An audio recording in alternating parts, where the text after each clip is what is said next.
நல்ல எபினேசரா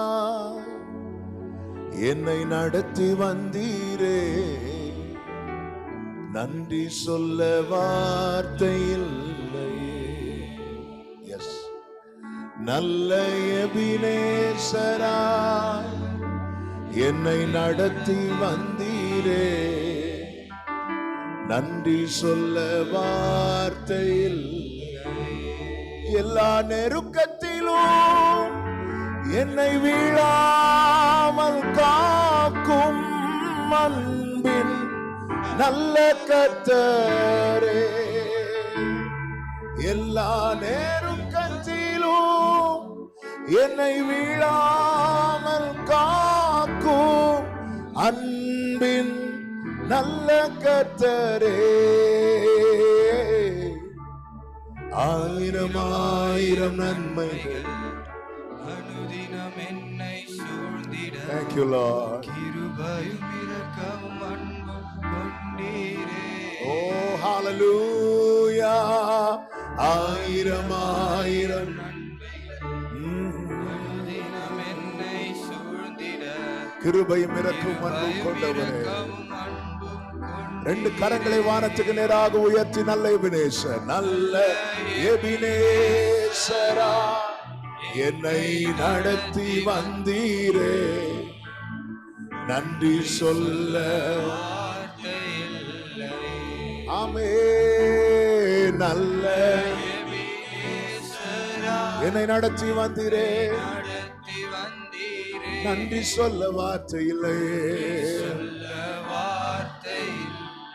நீங்க மட்டும் பாடுங்க, நல்ல எபினேசராய், நல்ல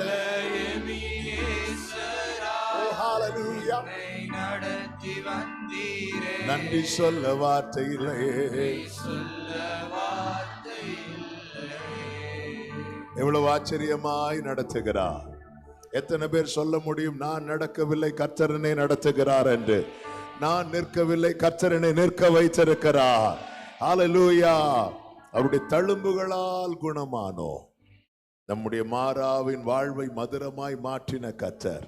இருதயத்தின் ஆழத்தில் இந்த பாடலை பாடி ஆண்டவருக்கு நன்றி செலுத்துவோமா? ஆயிரம் ஆயிரம் நன்மைகள் அனுதினம் என்னை சூழ்ந்திட, கிருபையும் இரக்கமும் அன்பும் கொண்டீரே. எஸ், ஆயிரம் ஆயிரம் நன்மைகள் அனுதினம் என்னை சூழ்ந்திட, கிருபையும் இரக்கமும் அன்பும் கொண்டீரே. மனதார சொல்லுவோம், நல்ல எபினேசரா என்னை நடத்தி வந்தீரே, நன்றி சொல்ல வார்த்தை இல்லை. நல்ல எபினேசரா என்னை நடத்தி வந்தீரே, ஆமென். சொல்ல வார்த்தை இல்லை. காலை மாலை எல்லாம், காலை மாலை எல்லாம் வேளையிலும் என்னை நடத்தும் உம் கரங்கள் நான் கண்டேன். தேவை பெருகும் போது சிக்கி தவித்திடாது உதவும் உம் கரங்கள் நான் கண்டேன். காலை மாலை எல்லாம், காலை மாலை எல்லாம் ஆமென், நடத்தும் உம் கரங்கள் நான் கண்டேன்.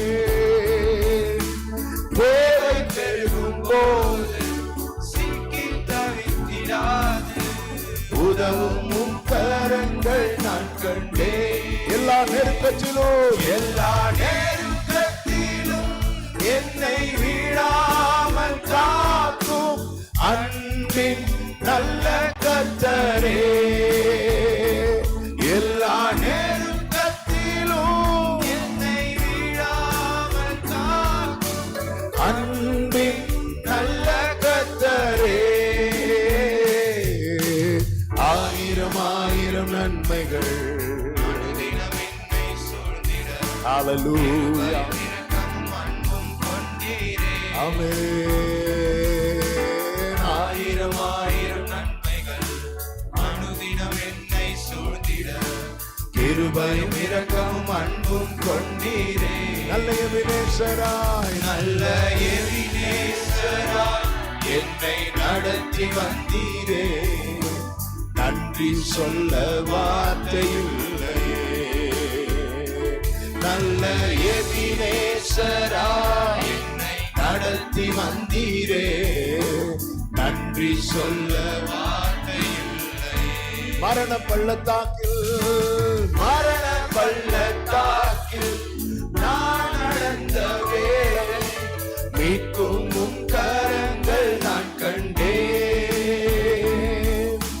வாடி நின்ற வேளை மடிந்திடாது என்னை, தாங்கும் உம் கரங்கள் நான் கண்டேன். மரண பள்ளத்தாக்கில் மரண பள்ளத்தாக்கில் ஓ நான் நடந்த வேளை, மீட்கும் உம் கரங்கள் நான் கண்டேன்.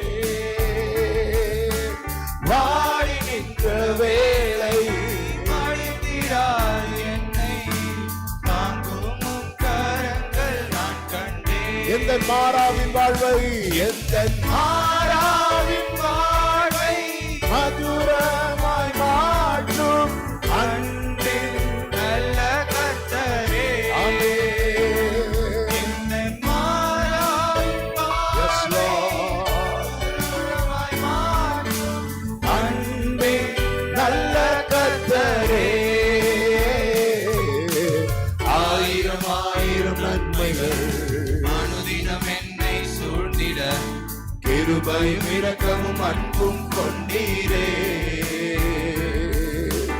ஆயிரம் ஆயிரம் நன்மைகள் அனுதினம் என்னை சூழ்ந்திட, கிருபையும் இரக்கமும் அன்பும் கொண்டீரே. கைகளை உயர்த்தி சொல்லுவோம். நல்ல எபினேசரா என்னை நடத்தி வந்தீரே, நன்றி சொல்ல வார்த்தையில்லையே. நல்ல எபினேசரா என்னை நடத்தி வந்தீரே, நன்றி சொல்ல வார்த்தை நன்றி இல்லையே. சொல்ல வார்த்தையில்லையே. நல்ல எபினேசராய் நல்ல எபினேசரா என்னை நடத்தி வந்தீரே, நன்றி சொல்ல வார்த்தை இல்லை. நன்றி சொல்ல வார்த்தை இல்லையே. நன்றி சொல்ல வார்த்தை இல்லை. நன்றி சொல்ல வார்த்தை இல்லப்பா. முழு பலத்தோடு கரங்களை தட்டி ஆண்டவருக்கு நன்றி பலிகளை எடுக்கலாமா? இம்மட்டும் நம்மை பாதுகாத்து நடத்தின நல்ல எபினேசருக்கு நன்றி ஆண்டவரே, நன்றி ஆண்டவரே. இருதயத்தின் ஆழத்திலிருந்து உமக்கு நன்றி பலிகளை ஏறெடுக்கிறோம். நல்ல எபினேசரா எங்களை நடத்தி வந்தீரே, நன்றி சொல்ல வார்த்தை. ஹல்லேலூயா, ஹல்லேலூயா. கண்களை மூடி கைகளை உயர்த்தி ஹல்லேலூயா. worship him. Hallelujah. Hallelujah. Oh, we glorify your holy name, Lord. Jesus, Jesus.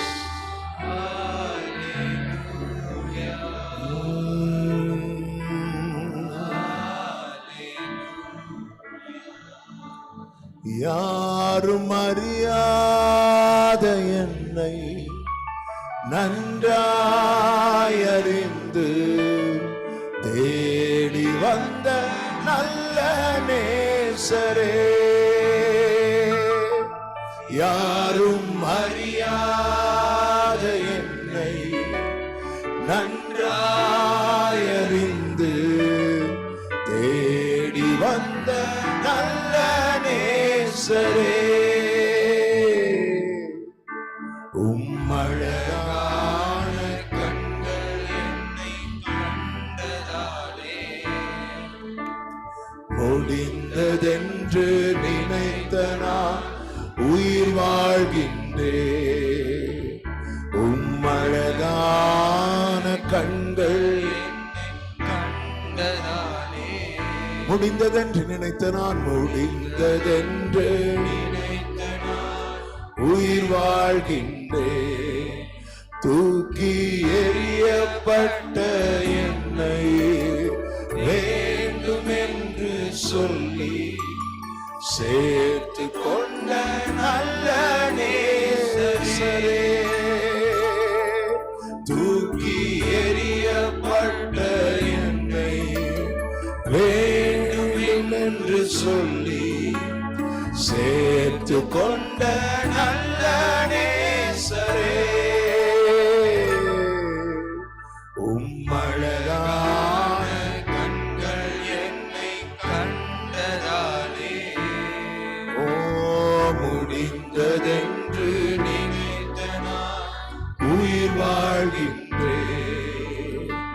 உம்மழகான கண்கள் என்னை கண்டதாலே ஹல்லேலூயா. நினைத்த நான் உயிர் ரெண்டு கைகளை உயர்த்தி ஒன்றுமில்லாத என்னை காருண்யத்தாலே உயர்த்தி வைத்த நல்ல நேசரே, ஒன்றுமில்லாத என்னை காருண்யத்தாலே உயர்த்தி வைத்த நல்ல நேசரே, உம்மழகான கண்கள் என்னை கண்டதாலே முடிந்ததென்று நினைத்த நான் உயிர் வாழ்கின்றேன்.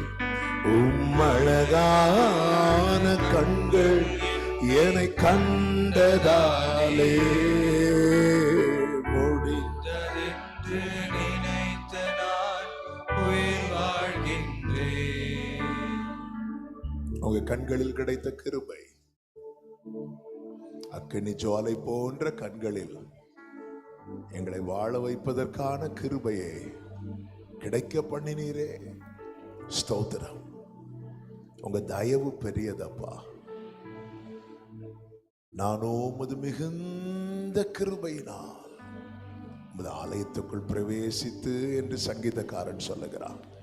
எத்தனை பேர் இந்த மாலை வேளையில சொல்ல முடியும், நான் நிர்மூலமாகாதிருப்பது கர்த்தருடைய கிருபை? அப்படி சொல்றவங்க உங்க வலது கரத்தை வானத்துக்கு நேராக உயர்த்தி உங்க இடது கரத்தை இருதயத்தில் வைத்து இருதயத்தின் ஆழத்தில் இந்த அப்பாவை பார்த்து சொல்லுங்க, தூக்கி எறியப்பட்ட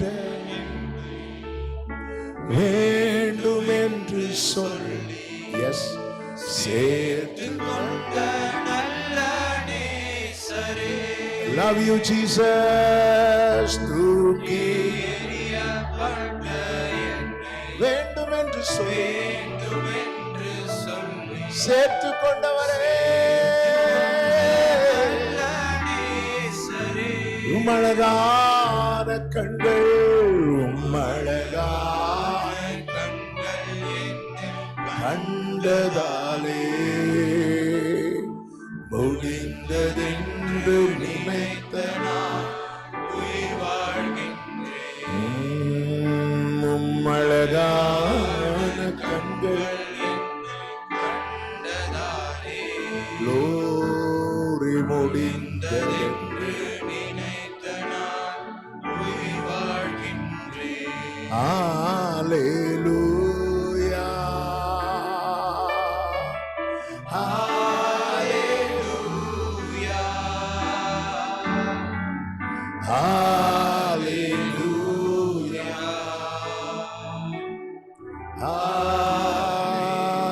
ஹல்லேலூயா. தாழ்த்துகிறோம், தொடர்ந்து எங்க கூட பேசுங்கப்பா. மீட்பர் நாமத்தில் பிதாவே, ஆமென். இப்படி உட்கார்ந்து கொள்வோம். கர்த்தர் நல்லவர். இயேசு கிறிஸ்துவின் இனிய நாமத்தினாலே இந்த மாலை வேளையில வந்திருக்கிற உங்கள் அனைவரையும் வாழ்த்துகிறேன். அருமையான போதகர் அவர்களை, சர்ச் கமிட்டியில் உள்ள ஒவ்வொருவரையும் இயேசுவின் நாமத்திலே வாழ்த்துகிறேன். உங்கள் மத்தியிலே கர்த்தருடைய ஊழியத்தை செய்யும்படி தேவன் பாராட்டின கிருபைகளுக்காக நான் ஆண்டவரை ஸ்தோத்தரிக்கிறேன். கர்த்தர் நல்லவர். ஆண்டவர் சமூகத்தில் அமர்ந்து தேவனை ஆராதிப்பது, கர்த்தருடைய சத்தத்தை கேட்பது உண்மையிலே நமக்கு கிடைத்த மிகப்பெரிய பாக்கியம். அதை பாக்கியம் என்று எண்ணுகிறவர்கள் கைகளை உயர்த்தி ஆமேன் சொல்லுங்க பார்க்கலாம். ஆமேன். கர்த்தர் உங்களை ஆசீர்வதிப்பாராக. வேதத்தை எடுத்துக்கொள்வோம். கலாத்தியருக்கு எழுதின நிருபம் 2வது அதிகாரம். கலாத்தியர் 2வது அதிகாரம் 20வது வசனம். மைக்கில் வாசிக்கிறீங்களே யாராவது? கலாத்தியர் 2. Thank you sister. மைக்கில் வாசிங்க. 2:20. கிறிஸ்துவுடனே கூட சிலுவையில் அறையப்பட்டேன், ஆயினும் பிழைத்திருக்கிறேன். இனி நான் அல்ல, கிறிஸ்துவே எனக்குள் பிழைத்திருக்கிறார். நான் இப்போது மாம்சத்தில் பிழைத்திருக்கிறதோ, என்னில் அன்பு கூர்ந்து எனக்காக தம்மை தாமே ஒப்பு கொடுத்த தேவனுடைய குமாரனை பற்றும் விசுவாசத்தினாலே பிழைத்திருக்கிறேன். கிறிஸ்துவுடனே கூட சிலுவையில் அறையப்பட்டேன். ஒரு மணி நேரம் கர்த்தருடைய வார்த்தையை கேட்க போகிறோம். நல்ல கவனமாய் கேட்கும்படி உங்களை மிகவும் அன்புடன் கேட்டுக்கொள்கிறேன். அப்போஸ்தலனாகிய பவுல் தமஸ்குவுக்கு போகிற வழியிலே கிறிஸ்து அவனை சந்திக்கிறார். அதுபோலதான் நம் ஒவ்வொருடைய வாழ்க்கையிலும் அந்த சந்திப்பு கிருபையாய் அவர் நமக்கு கட்டளையிட்டிருக்கிறார். அந்த சந்திப்பின் போது பவுல் இயேசுவை பார்த்து கேட்கிற கேள்வி, ஆண்டவரே நீர் யார் அப்படின்னு கேட்கிறார். அது வரைக்கும் இயேசுவை குறித்து அவனுக்கு அறிவு அவனுக்கு இல்லை. இயேசு யார் என்பதை அவன் நாளுக்கு நாள் அறிய ஆரம்பிக்கிறான். பவுல் சொல்லுகிறார், அவரை அறிகிற அறிவின் மேன்மைக்காக என்று. அவரை அறிகிற அறிவின் மேன்மைக்காக. யார் என்று ஆரம்பித்தவன் எப்படி ஓட்டத்தை முடிக்கும் போது சொல்லுகிறார் என்றால், நான் விசுவாசித்திருக்கிறவர் இன்னார் என்பதை அறிந்திருக்கிறேன். ஒரு கிறிஸ்தவ வாழ்க்கையின் வளர்ச்சி என்பது இதுதான். ஆண்டவர் யார் என்ற கேள்வியோடு ஆரம்பிக்கப்படும். முடியும் போது எப்படி முடியும் தெரியுமா? நான் விசுவாசித்திருக்கிறவர் இன்னார் என்பதை அறிந்திருக்கிறேன். ஆனால் நம்மில் அநேகர் வருடம் பல ஆகியும் இன்னும் இதே கேள்வியோடு இருக்கிறோம், ஆண்டவரே நீர் யார் என்று. இயேசுவை அறிய அறிய அறிய பவுல் ஒரு காரியத்தை புரிந்து கொள்ளுகிறான். கிறிஸ்டியன் லைஃப்ங்கிறது என்பது என்ன தெரியுமா? கிறிஸ்துவுடனே கூட சிலுவையில் அறையப்பட்ட வாழ்க்கை. உண்மையான கிறிஸ்தவ வாழ்க்கை என்பது இன்னைக்கு பொதுவாகவே பாருங்க, எல்லாருக்குமே எந்த ஜீசஸ் தேவை அப்படின்னா, காணாவூர் கல்யாண வீட்டு இயேசு தான் தேவை. கல்வாரி இயேசு இன்னைக்கு யாருக்கும் வேண்டாம். காணாவூர் கல்யாண வீட்டு இயேசுனா என்ன? அங்க இயேசு என்ன செய்தார்?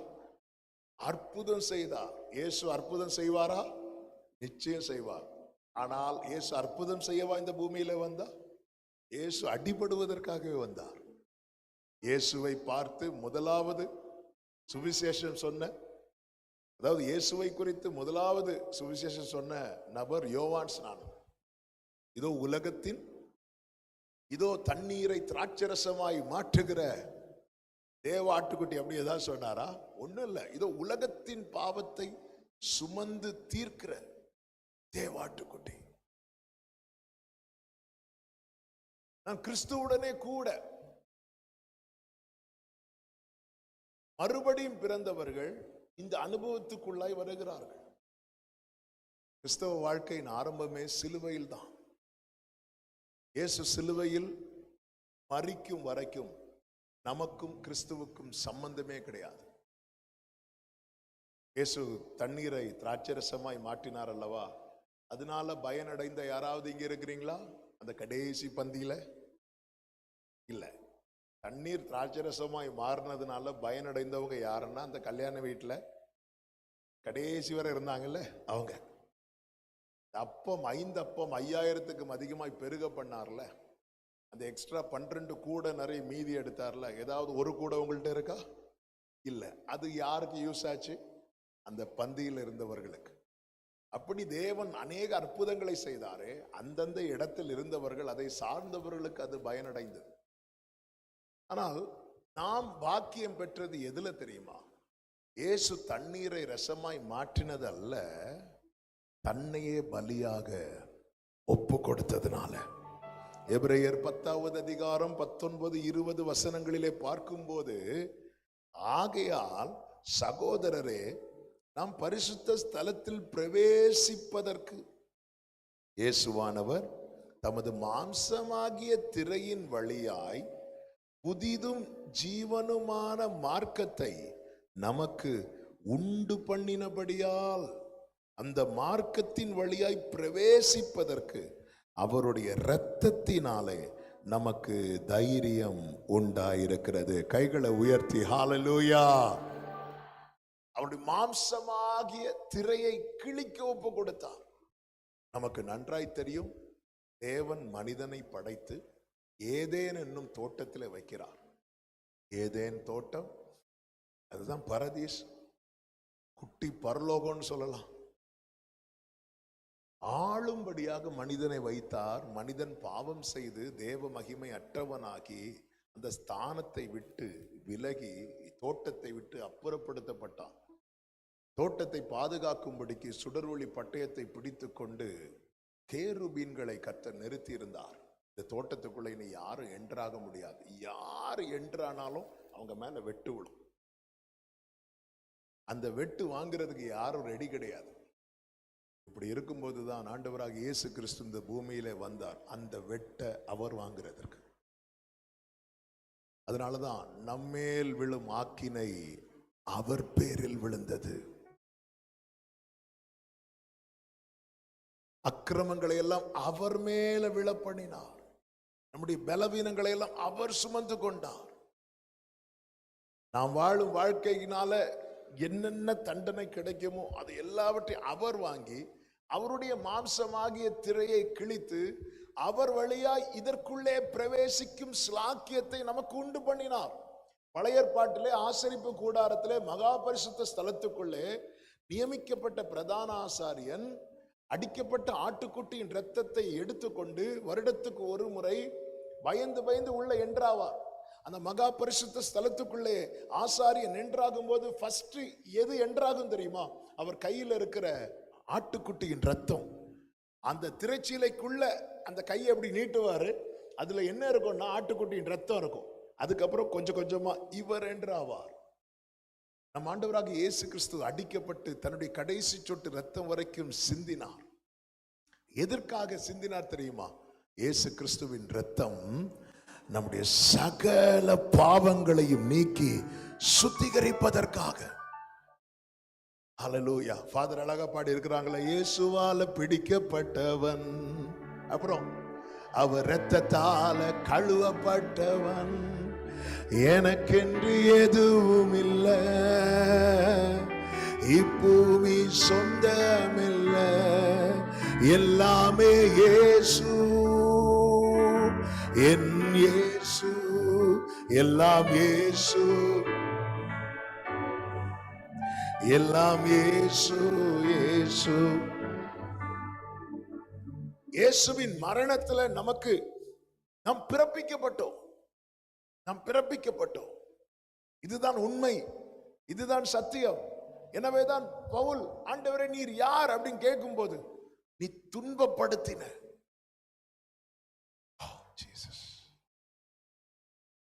நீ துன்பப்படுத்தின, எப்படியெல்லாம் கேட்டிருக்கலாம் தெரியுமா, சொல்லி இருக்கலாம் தெரியுமா?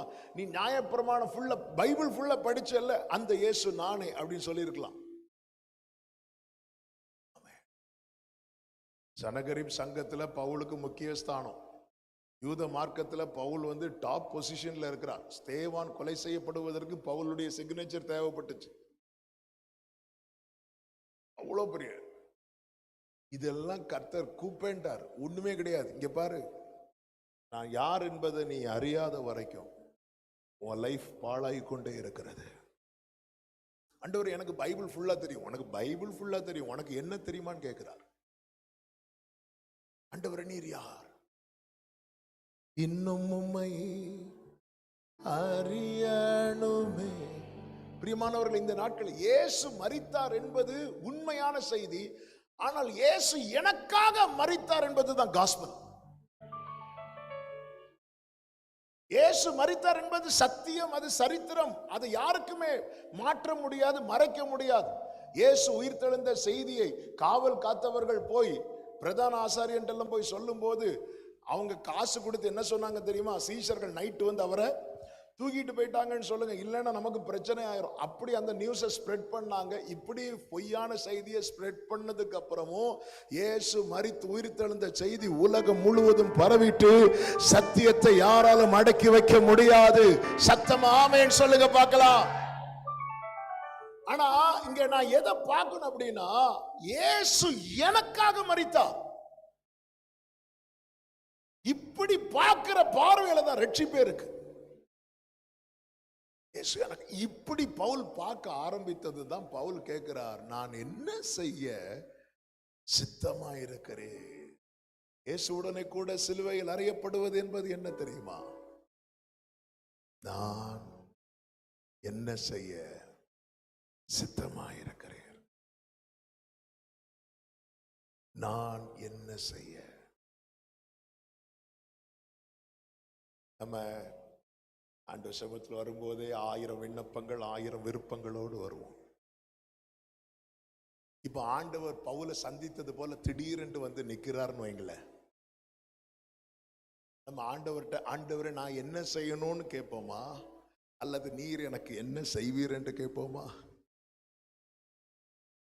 ஆமென். வீட்டில் போய் கேட்டுக்கோங்க. இப்ப ஆண்டவர் வந்து நிக்கிறார்.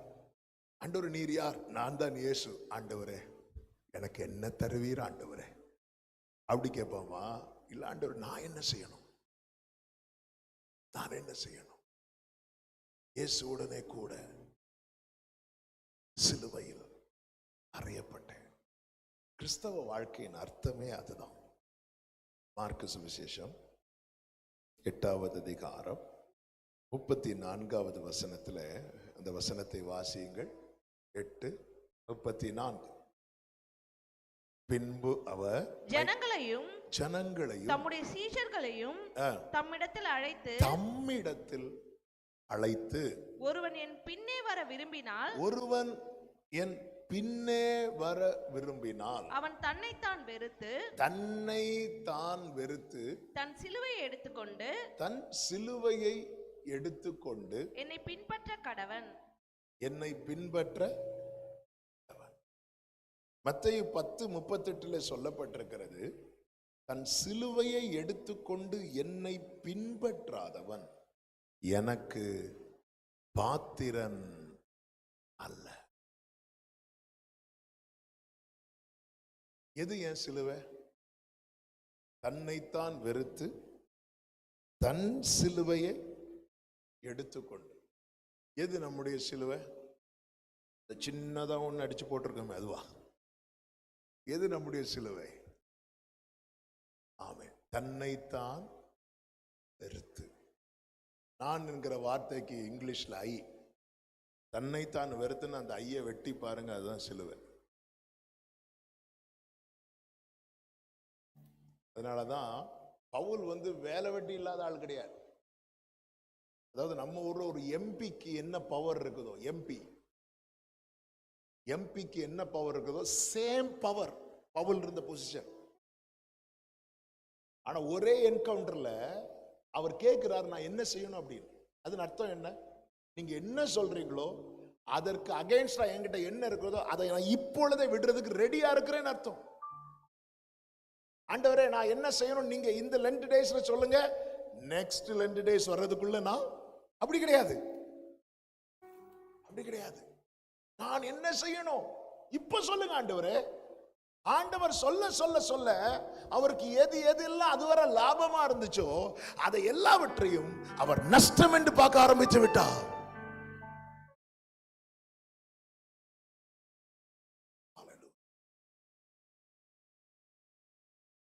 வீட்டை விட்டு யாக்கோபு புறப்படுகிறார். யாக்கோபு புறப்படல, வேற வழி இல்லை, வீட்டை விட்டு போய் தான் ஆகணுங்கிற சிச்சுவேஷன் ஆயிட்டு. ஏன்னா ஏசா வந்து கொலை வெறியில இருக்கிறார்.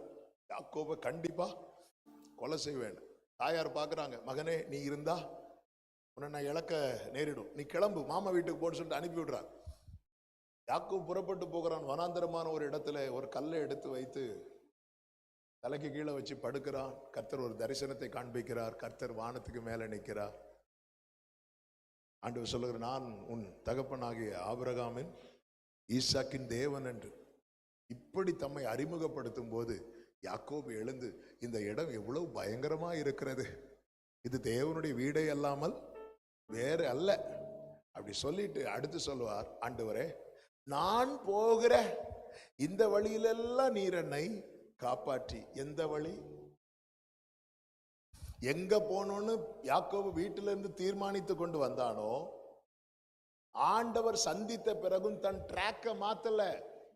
ஆண்டவருடைய சந்திப்பு வரும்போது யாக்கோபு என்ன பண்ணிருக்கணும், ஆண்டவர் நான் இப்படிதான் வந்தேன், ஆனா இப்ப நீங்க வந்துட்டீங்க, நீங்க சொல்லுங்க ஆண்டவரே நான் இனி எங்க போகணும், என்ன செய்யணும் அப்படி கேட்கல யாக்கோபு.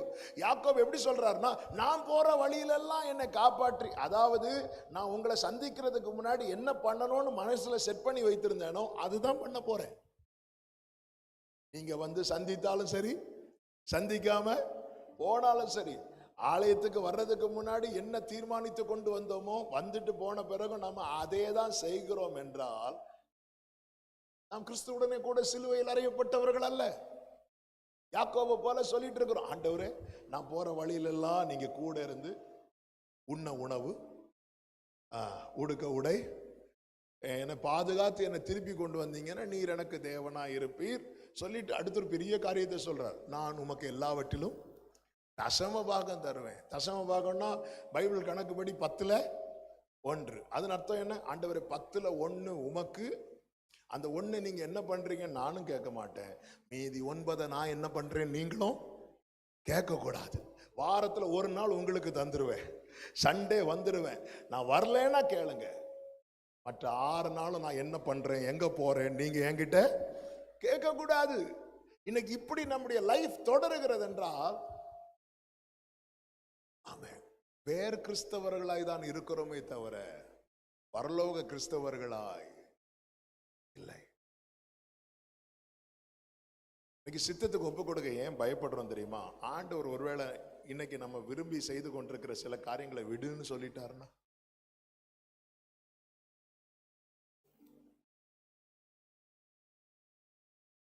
சிலுவையில் அறையப்படாமல் உயிர்ப்பு இல்லை. இந்த பாத்திரம் என்னை விட்டு நீங்க கூடுமானால் நீங்கும்படி செய்யும் என்று செபிக்கும் போது அந்த பாத்திரத்தை நீக்க பிதா சம்மதிக்கவே இல்லை. அதிலே பானம் பண்ணி அந்த சிலுவை மரணத்தை கண்ட பிறகு ஒரு வல்லமையான உயிர்த்தெழுதல் அவருக்கு உண்டானது. சிலுவை அண்டை வராமல், சிலுவையில் அறையப்படாமல் உயிர்ப்பு இல்லை. ஆவியானவர் சபைகளுக்கு சொல்லுகிறதை காதுள்ளவன் கேட்க கடவன். சிலுவை எடுத்துக்கொண்டு பழைய ஒரு பாட்டுண்டல்லவா, உலகமென் பின்னே சிலுவையின் முன்னே, உலகமென் பின்னே சிலுவையின் முன்னே, உலகமென் பின்னே சிலுவையின் முன்னே, பின்னோக்கே நான், பின்னோக்கே பின்னோக்கே நான் கிறிஸ்துவுடனே கூட சிலுவையில் அறையப்பட்டேன். சிலுவைனதும் நமக்கு உடனே என்ன ஞாபகத்துக்கு வரும்? நான் இப்படி கேட்டுட்டே இருப்பேன், நீங்க சொல்லணும் என்ன ஞாபகத்துக்கு வரும்? யாருக்கு பாடு? அந்த சிலுவை அப்படின்னு நம்ம நினைச்சு கல்வாரி காட்சியை பார்க்கும்போது நம்ம கண்ணுக்கு முன்னாடி எத்தனை சிலுவை தெரியும்? கரெக்டா சொல்லணும், சொல்லுங்க. சர்ச்சில் பார்த்தா ஒரு சிலுவை தெரியும், கல்வாரியில பார்த்தா 3 சிலுவை தெரியும். அந்த 3 சிலுவை யாருக்கு சிலுவை? பேதுரு, யோவான், யாக்கோபு சிலுவையா? அப்புறம் மத்தேயு சுவிசேஷம் 27வது அதிகாரம் 38வது வசனம். மத்தேயு 27:38. அப்போது அவருடைய வலது பக்கத்தில் அவருடைய வலது பக்கத்தில் ஒருவனும் அவருடைய இடது பக்கத்தில் ஒருவனுமாக அவருடைய இடது பக்கத்தில் ஒருவனுமாக இரண்டு கள்ளர் அவருடனே கூட சிலுவைகளில் அறையப்பட்டார்கள். இந்த வேர்டை நல்லா கவனிக்கணும். இரண்டு கள்ளர்கள் அவருடனே கூட சிலுவையில் அறையப்பட்டார்கள். நம்ம எந்த சிலுவையில் அறையப்பட்டிருக்கிறோம்? 3 சிலுவை அங்க இருக்கு. அந்த 2 பேருடைய சாட்சியம் எதுவா இருக்கும் தெரியுமா? கிறிஸ்துவுடனே கூட. அப்படிதானே பைபிளே இருக்கு. அவருடனே கூட. நல்ல கவனமா கேளுங்க. அப்ப கிறிஸ்துவுடனே கூட சிலுவையில் அறையப்பட்ட லைஃப்ல செட்டில் ஆயிடுவோமா? பரலோக கன்ஃபார்மா? கவனியுங்கள். 2 பேர் இயேசுவுடனே கூட சிலுவையில் அறையப்பட்டார்கள். இப்போ அவங்கள்ட்ட கேட்டா நீங்க சொல்லுங்க, இப்ப நீங்க எந்த நிலையில இருக்கிறீங்க? நாங்கள் கிறிஸ்துவுடனே கூட சிலுவையில் அறையப்பட்டிருக்கிறோம். ஆனா நமக்கு தெரியும் அந்த 2 பேரும் பரதீசை சுதந்தரிக்கவில்லை.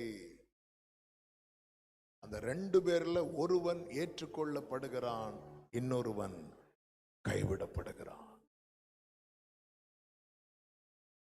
அங்க சிலுவையில் அறையப்பட்ட பிறகும் பரலோகம் கன்ஃபார்ம் இல்லையா? பரலோக நிச்சயம் இல்லையா? இந்த வார்த்தை தான் நான் உங்கள் மத்தியிலே இந்த மாலை வேளையிலே சொல்லும்படி விரும்புகிறேன். கர்த்தர் நம்மோடு கூட பேசுவாராக. நாம் வாசிக்க கேட்ட வேத பகுதியை திருப்பிக் கொள்வோம். லூக்கா சுவிசேஷம் 23வது அதிகாரம் 39 முதல் சொல்லப்பட்டிருக்கிறது. நல்ல கவனமா கேளுங்க. இயேசு கிறிஸ்து சிலுவை அறையப்பட்ட போது இயேசுவுடனே கூட வலப்பக்கத்தில் ஒருவனும் இடப்பக்கத்தில் ஒருவனுமாக 2 பேர் சிலுவையில் அறையப்படுறாங்க. இயேசு நமக்கு தெரியும் அவர் எந்த பாவத்துக்காய் அடிக்கப்பட்டிருக்கிறார் என்றால் நம்முடைய பாவத்துக்காய். பிரியமான கர்த்தருடைய பிள்ளைகளை, அதாவது நமக்கு இயேசு செய்தது போல வேற யாரும் நமக்கு செய்ய முடியாது. ஆமென். நான் வாழ்ந்த ஒரு வாழ்க்கை இருக்கிறது, இயேசு வாழ்ந்த வாழ்க்கை இருக்கிறது. இந்த பூமியில இயேசு வாழ்ந்த வாழ்க்கை தெரியும் அல்லவா? எதிரிகளுக்கு கூட அவரிடத்தில் ஒரு குற்றத்தையும் காண முடியும். எவ்வளோ பொய்யான குற்றச்சாட்டை கொண்டு வந்து வச்சாங்க, ஒண்ணுமே எடுபடல. அந்த இடத்துல இயேசுக்கு அனுகூலமா பேச ஒருவரும் இல்லாதிருந்தும் குற்றச்சாட்டுகளை வைத்து இயேசுவை குற்றப்படுத்த முடியவில்லை. அப்படிப்பட்ட மாசு இல்லாத ஆட்டுக்குட்டி பஸ்கா பலியாக ஒரு ஆட்டுக்குட்டி, ஒரு பழுதற்ற ஆட்டுக்குட்டி அடிக்கப்படும் பஸ்கா அன்றைக்கு. அந்த ஆட்டுக்குட்டி அடிக்கப்படுவதற்கு 1 வாரத்துக்கு முன்பதாக எருசலேமில் அதை கொண்டு வருவாங்க. ஆசாரியனுக்கு முன்பாக எல்லாம் கொண்டு வந்து நிறுத்துவாங்க. எதுக்கு தெரியுமா? அதுல ஏதாவது பழுது இருக்கா என்று பார்ப்பதற்கு. ஒரு பழுதும் இல்லைன்னு கன்ஃபார்ம் பண்ணதுக்கு அப்புறம் அதை போய் என்ன பண்ணுவாங்க? அடிப்பாங்க. அது போலதான் நீங்க இயேசு கிறிஸ்துவ பாருங்க, அவர் சிலுவையில் அறையப்படுவதற்கு 1 வாரத்துக்கு முன்னாடி எங்க போவோம்னு சொல்லுவார் தெரியுமா? எருசலேமுக்கு போவோம் பார். எருசலேமில் அவர் ஓப்பனா அவர் வெளிப்படுகிறார். ஒரு கழுதையை கொண்டு வந்து அதுக்கு மேல அவரை ஏற்றி எல்லா கண்களும் காணும்படி அவர் போகிறார். அது மாத்திரமல்ல, பிரதான ஆசாரியனுக்கு முன்பாக, அண்ணா காய்பா முன்பாக எல்லாம் அவரை கொண்டு வந்து நிறுத்துறாங்க. குற்றச்சாட்டுகளை வைக்கும் போது ஒரு குற்றமும் அவரிடத்தில் இல்ல. அதுக்கப்புறம் தான் நேரம் எங்க கொண்டு போறாங்க அப்படின்னா பிலாத்து கிட்ட கொண்டு போறாங்க. குற்றம் இல்லை இவரிடத்தில், நான் ஒரு குற்றத்தையும் காணவில்லை என்று சொல்லி பிலாத்து கையை கழுவுறான். அவர் மாசில்லாத ஆட்டுக்குட்டி, என் ஆண்டவர் பிரமாணத்தை நிறைவேற்றுகிறவர். அவரிடத்தில் குற்றம் இருந்திருக்குமானால் அவர் அடிக்கப்பட்டது அவருக்காக அடிக்கப்பட்டதாக இருந்திருக்கும். அவரிடத்தில் குற்றமே இல்லாததுனால என் அக்கிரமம், என் பாவத்துக்காக என் இயேசு சிலுவையிலே அடிக்கப்பட்டார். ஆமென் சொல்லுங்க பார்க்கலாம். ஹல்லேலூயா. இயேசு கிறிஸ்துவின் அன்பு என்றும் மாறாதது. இயேசு கிறிஸ்துவின் என்றும் என் மீறுதல்களுக்காய் அவர் காயங்கள் பட்டார், என் அக்கிரமங்களுக்காய் அவர் நொறுக்கப்பட்டார். என் மீறுதல்களுக்காய் இயேசு காயங்கள் பட்டார், என் அக்கிரமங்களுக்காய் இயேசு நொறு. கைகளை உயர்த்தி எனக்காகவே அடிகள் பட்டார், என்னை உயர்த்த தம்மை தாழ்த்தினார். எனக்காகவே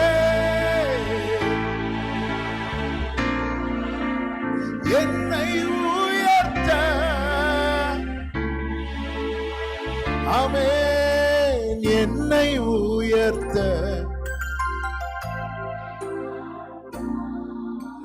இயேசு கிறிஸ்துவே ஓ என்றும் மாறாதது. ஹல்லேலூயா. இயேசு மாறா கிருபை என்றும் குறையாது. யாருக்காகவும் இயேசுவை விட்டுறாதீங்க. இயேசுக்காக எதை வேணாலும் விடுங்க. நான் வாழ்ந்த ஒரு வாழ்க்கை இருக்கிறது. நான் வாழ்ந்த வாழ்க்கைக்கு என்ன கிடைக்கணுமோ அதை அவர் ஏற்றுக்கொண்டு, அவர் வாழ்ந்த வாழ்க்கைக்கு என்ன கிடைக்கணுமோ அதை எனக்கு தந்திருக்கிறார். இதுதான் கர்த்தர் எனக்கு தந்த ரட்சிப்பு. இன்னைக்கு நம்ம ஆலயத்துல உட்கார்ந்து ஆராதித்து கொண்டிருக்கிறோம். இயேசு சிலுவையில மரிக்கலைன்னா நம்முடைய ஸ்தானம் எங்கேன்னு தெரியுமா? ஆராதனை ஆகட்டும், வாக்குத்தத்தமாகட்டும், பிரமாணமாகட்டும், இது எல்லாமே இஸ்ரவேலருக்கு மட்டுமே உரியதா இருந்தது. பிராகாரத்துல கூட நிக்க தகுதி இல்லாதவங்க நம்ம எல்லாம் எந்த லிஸ்ட்ல வருவோம் தெரியுமா? புறஜாதிகள். அவ்வளவுதான். கானானிய ஸ்திரீ இயேசுவே கூப்பிடும் போது அவர் சொல்றார், இங்க பாருப்பா, நான் காணாமல் போன இஸ்ரவேலரிடத்திற்கு தான் அனுப்பப்பட்டேன். அப்போ இவ அந்த பாக்கியம் பெறணும்னா அவ அந்த விசுவாச மார்க்கத்துக்குள்ள வரணும். விசுவாச மார்க்கத்துக்குள்ள என்னையும் உங்களை கொண்டு வருவதற்காக பகையா நின்ற அந்த சுவர் அவர் உடைக்கணும். அந்த பகை எங்க சாகும் தெரியுமா? சிலுவையில தான் சாகும். பகை எங்க சாகும்? சிலுவையில சாகும். பகை சிலுவையில் வாழாது. நான் இயேசுவுடனே கூட சிலுவையில் அறையப்பட்டேன் என்றால் எனக்குள்ள என்ன இருக்கக்கூடாது? இனி வராது செய்தி. எனக்குள்ள என்ன இருக்கக்கூடாது? பகை இருக்கக்கூடாது. எனக்குள்ள பகை இருக்குன்னா நான் சிலுவையில் அறையப்படவில்லை. அறையப்பட்டாலும் ஆள் இன்னும் சாகல. பகை சிலுவையில் வாழாது. பகை வேறு எங்கும் சாகாது. 20 வருஷமா ஒரே சர்ச்சில் தான் இருப்போம், ஆனா இன்னார்ட்ட பேச மாட்டேன். நான் உங்களை சொல்லல, இப்படி யாருக்காவது ஃபீல் ஆகுதுன்னு உங்களை தான் சொல்லிட்டு இருக்கிறேன். நான் இத்தனை வருஷம் இந்த சபையில், ஆனா இன்னார்ட்ட மட்டும் பேச மாட்டேன். ஆனா இந்த நாட்கள் வரும்போது இயேசுவே எனக்காக மரித்திரேன்னு பெருசா டயலாக் எல்லாம் அடிச்சிட்டு இருப்போம். நான் கிறிஸ்துவுடனே கூட அவர் அந்த பகையை உடைத்து இஸ்ரவேலருக்கு மட்டுமே உரியதா இருந்த எல்லாவற்றையும் எனக்கும் உங்களுக்கும் சொந்தமாய் மாற்றினார். நல்ல கைகளை தட்டி அப்பாக்கு மகிமை செலுத்துவோமா? எனவேதான் இயேசு சொன்னார், அநேகர் கிழக்கிலும் மேற்கிலும் வடக்கிலும் தெற்கிலும் இருந்து வந்து ஆபிரகாம், ஈசாக்கு, யாக்கோபு என்பவர்களுடனே கூட பந்தி இருப்பார்கள். ஹல்லேலூயா. இன்னும் நீங்க ஆண்டவருடைய அன்பை சொன்னா சொல்லிட்டே இருக்கலாம், எனக்கு செய்தி முடிக்க முடியாது. ஆலயத்திலிருந்து இயேசுவை வெளியே தள்ளுவாங்க தெரியுமா? ஏன் தள்ளினாங்க? நம்மளை உள்ள கொண்டு வந்ததுனால. எடுக்க வேண்டாம், வீட்டில் போய் படிங்க. லூக்கா 4வது அதிகாரத்துல தாம் வளர்ந்த ஊருக்கு ஆலயத்துக்கு ஓய்வு நாள்ல போவார். இயேசு கிறிஸ்து எழும்பி நின்னதும் இயேசு கையில ஏசாயா நிருபம் கொடுக்கப்படுகிறது. அவர் வாசிக்கிறார். வாசிட்டு இருக்கும் போதே அவர் வாசித்து ஏசாயா 61வது அதிகாரத்தை அதுல வாசிக்கிறார். வாசித்து அந்த புஸ்தக சுருளை சுருட்டி அவங்க கையில கொடுத்தாங்க. சிறுமைப்பட்டவர்களுக்கு சுவிசேஷம், தரித்திரருக்கு சுவிசேஷம், குருடர் பார்வையடைகிறார்கள், இப்படியெல்லாம் தம்மை குறித்து சொல்லப்பட்ட இடத்தை கண்டு வாசித்து பைபிளை சுருட்டி கையில கொடுத்துட்டு உக்காடுறார். உக்காந்ததும் எல்லாருடைய கண்களும் அவர் மேல என்ன நோக்கமா இருந்தா, அடுத்து வேற ஏதாவது சொல்ல மாட்டாரா, வேற ஏதாவது சொல்ல மாட்டாரா? அப்படி இருக்கும்போது அந்த இடத்துல இயேசு ஆமீன் போட்டுட்டு போயிருந்தா அந்த சர்ச்சில் அவருக்கு என்ன பெரிய ஸ்தானம் கொடுத்திருப்பாங்க தெரியுமா? ஆனா ஆண்டவர் வந்த காரியத்தை நிறைவேற்றணும். அவர் யூத கோத்திரத்திலே வந்தது உண்மை, ஆனால் யூதருக்காக மட்டும் வரவில்லை என்பது உண்மை. அவர் வந்தது யூதருக்கு இரட்சகராய் அல்ல, உலக இரட்சகராய். ஹல்லேலூயா. சில சொல்லுவாங்க இயேசு எல்லாம் வெளிநாட்டு கடவுள், இயேசு அந்த கடவுள், இயேசு ஒருவரே கடவுள். இப்போ இயேசு பாருங்க, அவர் ஆமேன் போட்டுட்டு உட்கார்ந்து எல்லாரும் அவருடைய கிருபையின் வார்த்தைகளை குறித்து நற்சாட்சி கொடுத்துட்டு இருக்கும் போது இயேசு அடுத்து பேச ஆரம்பிக்கிறார்.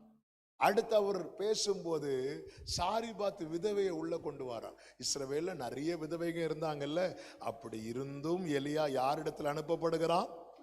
சாரிபாத் சொன்ன இஸ்ரவேலருக்கெல்லாம் விறு விறு விறு விறுன்னு ஏறுது. அதோட விட்டாரா, இஸ்ரவேல்ல எத்தனை குஷ்டரோகிகள் இருந்தாங்க, அப்படி இருந்தும் கர்த்தர் எந்த குஷ்டரோகி சுகத்தை கொடுத்தார்? நாகமானுக்குன்னதும் ஏறிட்டு. ஏன்னா அவங்க ஒரு பவுண்டரி போட்டு, அவங்க ஒரு எல்லையை போட்டு ஆண்டவரை அதுக்குள்ள வைக்க பார்த்தாங்க. கர்த்தர் எங்களுக்கு மட்டும்தான் கர்த்தர் என்று வைக்க பார்த்தாங்க.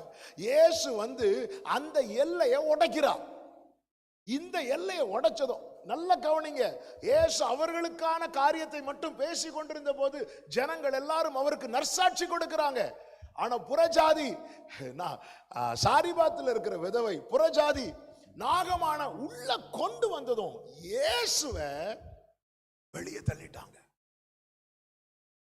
பாளையத்துக்கு புறம்பே அவர் பாடுபட்டது எதற்கு தெரியுமா? பாளையத்துக்குள்ள என்னை உங்களையும் கொண்டு வருவதற்காக.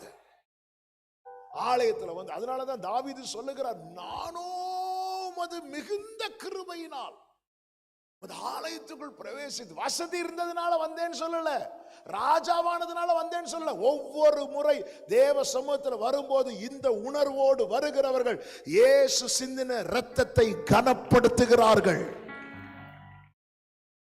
சர்ச்சுக்கு இன்னைக்கு ஏன் வந்தீங்க? அது எனக்கு வசதி இருந்து வந்தேன். வாய்ப்பு இருக்கும் இல்லைங்க, கிருபைங்க. அவருடைய கிருபை இல்லைன்னா ஹல்லேலூயா. இன்னைக்கு நான் இங்க நிக்கிறதும் நீங்க உட்கார்ந்து இருக்கிறதும் இதெல்லாம் இதுல எவ்வளவு பெரிய பாக்கியம். ஹல்லேலூயா. என் இயேசுவே உம்மை சொந்தமாக கொண்டதென் பாக்கியமே, இதை விடவும் பெரிதான மேன்மை வேறொன்றும் இல்லையே. இருதயத்திலிருந்து சொல்லுவோம், என் இயேசுவே உம்மை என் பாக்கியமே, இதை விடவும் வேறொன்றும். எனவே ஆலயத்துல வந்து நம்ம ரொம்ப நினைக்கிற பர்சன் யாரா இருக்கணும் தெரியுமா? ஜீசஸ். ரொம்ப மீட் பண்ண துடிக்கிற பர்சன் யாரா இருக்கணும் தெரியுமா? ஜீசஸ். ரொம்ப துதிக்கிற பர்சன், ரொம்ப பாடு ஃபுல்லா ஜீசஸ். இயேசு இல்லைன்னா, இயேசு இல்லைன்னா இந்த கிறிஸ்டியன் லைஃப நம்ம கற்பனை கூட பண்ண முடியாது. இதான் உண்மை. கிறிஸ்துவுடனே கூட 2 கள்ளர்கள் இயேசுவுடனே கூட சிலுவையிலே அறையப்பட்டார்கள். அவங்க சாட்சியை கேட்டா சொல்லுவாங்க, நாங்க கிறிஸ்துவுடனே கூட சிலுவையிலே அறையப்பட்டோம். ஆனா அந்த 2 பேரை பார்த்தும் இயேசு சொல்லல, ஒருவனை மட்டும் பார்த்து சொல்லுகிறார், இன்று நீ என்னோட கூட பரதேசில். அதன் அர்த்தம் என்ன? சிலுவையில் அறையப்பட்டும் ஒருவன் கைவிடப்படுகிறான். இந்த வேத பகுதியை பாருங்கள். அந்த கைவிடப்பட்டவனை குறித்து பார்க்கும்போது 23:39 வாசியுங்கள். அன்றியும் சிலுவையில் அறையப்பட்டிருந்த குற்றவாளிகளில் ஒருவன், நீ கிறிஸ்துவானால் உன்னையும் எங்களையும் ரட்சித்துக்கொள் என்று அவரை இகழ்ந்தான். நல்ல கவனமா கேளுங்க. நீர் கிறிஸ்துவானால். உண்மையா சொல்லணும்னா அவன் இகழ்ந்தான் என்று சொல்வதை விட அவன் இயேசுவின் இடத்துல ஒரு விண்ணப்பத்தை வைக்கிறான். என்ன விண்ணப்பத்தை வைக்கிறான்? எங்களை ரட்சித்து. அதன் அர்த்தம் என்ன? அவனுக்கு இந்த பூமியில இன்னும் வாழணும். அவன் இந்த பூமியில இன்னும் வாழணும். இன்னும் வாழணும்னா உண்மையிலே அவனுக்கு லைஃபை பார்த்தா அவன் கொஞ்சம் கூட உணர்வு இல்லாம இருக்கிறான். அவன் என்னென்ன செய்தானோ அதை மறுபடியும் செய்ய விரும்புகிறான். ஏன்பா நீ நேத்து பண்ண பாவத்தை இன்னைக்கு பண்ணல? ஏன்னா இன்னைக்கு என்ன சிலுவையில கொரோனா வந்ததும் நிறைய பேர் பைபிளை தூசி தட்டி எடுத்தாங்க தெரியுமா? அதுலயும் இந்த சங்கீதம் 91 படக்கூடிய பாடு இருக்கு. எல்லாரும் பைபிள பாருங்க, நிறைய மசாலாலாம் அதுல தடவி இருக்கும். யோசேப்புக்கு பல வர்ண அங்கி போல காலையில படிப்போம், மத்தியானம் படிப்போம், கை கழுவும் போதும் வாதை உன் கூடாரத்தை அணுகாது. விரும்பியா? இல்ல, வேற வழி இல்லை. அவனுக்கு இன்னும் லைஃப். அவன் சிலுவையில் அறையப்பட்ட பிறகும் அவன் ஜீசஸ பார்க்கிறது எதற்கு தெரியுமா? இம்மைக்காக மட்டும். நாம் இம்மைக்காக மாத்திரம் கிறிஸ்துவின் மேல் நம்பிக்கை உள்ளவர்களானால் நம்மை விட பரிதபிக்கப்பட்டவங்க வேற யாருமே கிடையாது. நான் 40 நாள் ஃபாஸ்டிங் இருக்கிறது ரொம்ப சந்தோஷம், நல்லது. ஆனா எதுக்காக இருக்கிறேன் என்பது ரொம்ப முக்கியம். என்ன பர்பஸ், என்ன நோக்கம், இதுக்கு பின்னாக இருக்கிற நோக்கம் என்ன? நோக்கம் என்ன? இதுக்கு பின்னாக இருக்கிற நோக்கம் என்ன? இதை பார்க்க. நான் எதுக்காக இருக்கிறேன்? அவங்க இருக்கிறாங்க, நான் இருக்கிறேன். என்னத்துக்காக இருக்கிறோம்? எங்க போனாலும் சொல்லுகிற ஒரு எக்ஸாம்பிள் இருக்கு. இந்த கழுகு இருக்குல்ல, கழுகுக்கு ஒரு 30 வயசு 40 வயசு ஆகும்போது அது வேட்டையாடி வேட்டையாடி சாப்பிட்டு சாப்பிட்டு உடம்பெல்லாம் வீங்கி இறகெல்லாம் பழசாகி அழகெல்லாம் வளைஞ்சு இப்போ பழையது போல வேட்டையாட முடியாத சிச்சுவேஷன் வரும்போது அதுக்கு 2 ஆப்ஷன் இருக்கு. ஒன்று செத்து போறது, இன்னொன்று புது பலனை அடைய காத்து இருக்கிறது. உடனே அந்த கழுகு என்ன பண்ணோம்னா உயரமான ஒரு இடத்துல போய் உக்காந்துருந்து அதோடைய அந்த அழக ஃபாஸ்டிங் இருக்கும். ஒரு 40 நாள் ஃபாஸ்டிங் இருக்கும். ஃபாஸ்டிங் இருந்து உடம்பெல்லாம் குறையும். குறைஞ்சிட்டு அந்த அழகு இருக்குல்ல, அந்த அழகை வந்து அடிச்சு அடிச்சு அடிச்சு அடிச்சு உடைக்கும். எதுக்கு தெரியுமா? புதிய அழகு வர்றதுக்கு. இப்போ புதிய அழகு வருது. புதிய அழகு வந்தது என்ன பண்ணோம்னா அதோடைய அந்த பழைய ரெக்கையெல்லாம் கொத்தி கொத்தி கொத்தி போட்டு இவன் அதாவது என்ன சொல்லணும்னா ஒரு புது சிருஷ்டியா இருக்கும். பழையது ஒண்ணுமே இல்லை. இப்ப திருப்பி வெயிட் பண்ணோம். எதுக்கு வெயிட் பண்ணோம்னா புதிய இறகு முளைக்க. இப்போ புதிய அழகு, புதிய இறகு, உடம்பெல்லாம் குறைஞ்சாச்சு. இப்போ ரெக்கையை விரித்தா கழுகுக்கு பழையது போல என்ன செய்ய முடியுது? பறக்க முடியுது. அப்படி பறந்து வந்து பார்க்கும்போது அங்க ஒரு ஆடோ ஒரு மாடோ செத்து கிடக்கும். உடனே கழுகு என்ன பண்ணும்? பழைய இதெல்லாம் இனி எனக்கு கிடையாதுன்னு சொல்லி திருப்பி போகுமா? இல்ல, திருப்பி அதை போய் கழுகு ஃபாஸ்டிங் இருந்ததே இதை சாப்பிடறதுக்கு தான். அல்லேலூயா. குட் ஃப்ரைடே வர தாக்கு பிடிச்சிட்டு ஈஸ்டர் அன்னைக்கு காட்டுற. இப்ப கழுகுக்கு வேஷம் மாறிச்சு. இந்த 40 டேஸ்ல வேஷம் மாறிட்டு. ஆனா உள்ள இருக்கிற ஆசை. பாம்பு பார்த்திருக்கீங்களா? பாம்பு இதே போலதான் போய் போய் போய் போய் பயங்கர ஸ்பீடா போய் வேட்டையாடும். பாம்புக்கு தோலும் பழசாகும். பழையது போல வேட்டையாட முடியாது. அப்படி வேட்டையாட முடியாம இருக்கும்போது அதுவும் போய் ஃபாஸ்டிங் இருக்கும். ஃபாஸ்டிங் இருந்து உடம்பெல்லாம் கொஞ்சம் சுருங்கி அந்த பழைய தோலை விட்டு வெளியே வரும். அதை தான் சொல்லுவாங்க பாம்பு சட்டைன்னு சொல்லுவாங்க. அது என்ன பண்ணுன்னா அந்த தோலை கழட்டி போட்டுட்டு உள்ள இருந்து வெளியே வரும். வெளியே வரும்போது அதை பார்த்தா பல பல பலன்னு இருக்கும். நமக்கே அதை கை வைக்கணும் போல இருக்கும். ஆனா நாம் அதை தொட்டோம்னா அதுக்கப்புறம் நம்மளை 4 பேர் தொட்டு தூக்கிட்டு போவாங்க. ஐயோ, பழைய சொரசொரப்பு இல்ல. அந்த பழைய இதெல்லாம் போயிட்டு நேத்து இந்த பாம்பை பார்த்தா எப்படி இருந்து? பயங்கர ரஃபா இருந்துச்சு. இப்ப பாரு பாம்பு போல இருக்கு. நல்ல பாம்பு, குட் ஸ்னேக்னு சொல்லி தொட்டு பாருங்க. அவ்வளவுதான். இந்த பாம்பு சட்டையை கலத்துறதுக்கு அப்புறம் பாம்பு பார்க்க அழகா இருக்கும். ஆனா பாம்புக்கு பழைய விஷத்தை விட இப்போ அப்ப பாம்புக்கு வேஷம் மாறிச்சு. உள்ள இருக்கிற விஷம் மாறல. கேட்டா அதுவும் சொல்ல, நான் 40 நாள் ஃபாஸ்டிங் இருந்தேன். கழுகுன்னு சொல்ல, நான் இந்த 40 நாள் மட்டும் முடியட்டு. அதுக்கப்புறம் சில பாருங்க, ஏதாவது பிரச்சனை வரும்போது இன்னைக்கு சண்டே ஆயிட்டு இல்லைன்னா தெரிஞ்சிருக்கும். ஒரு வாட்டி ஸ்கூல் முடிஞ்சு வரேன், அப்போ ஒரு பாஸ்டருக்கும் இன்னொருத்தருக்கும் ரோட்ல ஒரு பிரச்சனை நடக்குது. பிரச்சனை அப்படி ஸ்கூல் முடிச்சு வந்துட்டு இருக்கிறேன். அவன் பாஸ்டர் சொன்ன ஒரு வார்த்தை என் காதில் விழுந்துச்சு. ஏன்னா நானும் பாஸ்டருடைய பையன். அவர் சொல்றாரு, நான் பாஸ்டர் ஆயிட்டேன், இல்லைன்னா இப்போ பழைய ஆளா இருந்திருக்கணும், இப்போ தெரிஞ்சிருக்கோம் பழைய ஆள் இன்னும் உள்ளதான். இந்த சேஞ்ச் ஆண்டவர் சொல்லுகிறார், வெளிப்புறம் சுத்தமாக உட்புறத்தை சுத்தமாக. இன்னொரு ஐட்டம் இருக்கு, ஒரு புழு இருக்கு. அந்த புழுவை பார்த்தீங்கன்னா அது மண்ணு சாப்பிடும், இலைய சாப்பிடும், கிடைக்கிறதெல்லாம் சாப்பிடும். அந்த புழுக்கும் ஃபாஸ்டிங் இருக்கிற ஒரு காலம் வரும். அது ஃபாஸ்டிங் இருந்து அது இப்பொழுது ஒரு புதிய சிருஷ்டியாய் வெளியே வரும். அதுதான் பட்டர்ஃப்ளை. ஆனா அது பட்டர்ஃப்ளையா மாறினதுக்கு அப்புறம் மண்ணு சாப்பிடாது, வேற கிடைக்கிறதெல்லாம் சாப்பிடாது. அது ஒன்னே ஒண்ணுதான் சாப்பிடும். எதை தெரியுமா? தேனை மட்டும். இந்த சேஞ்ச் தான் கர்த்தர் நம்ம இடத்துல எதிர்பார்க்கிறார்.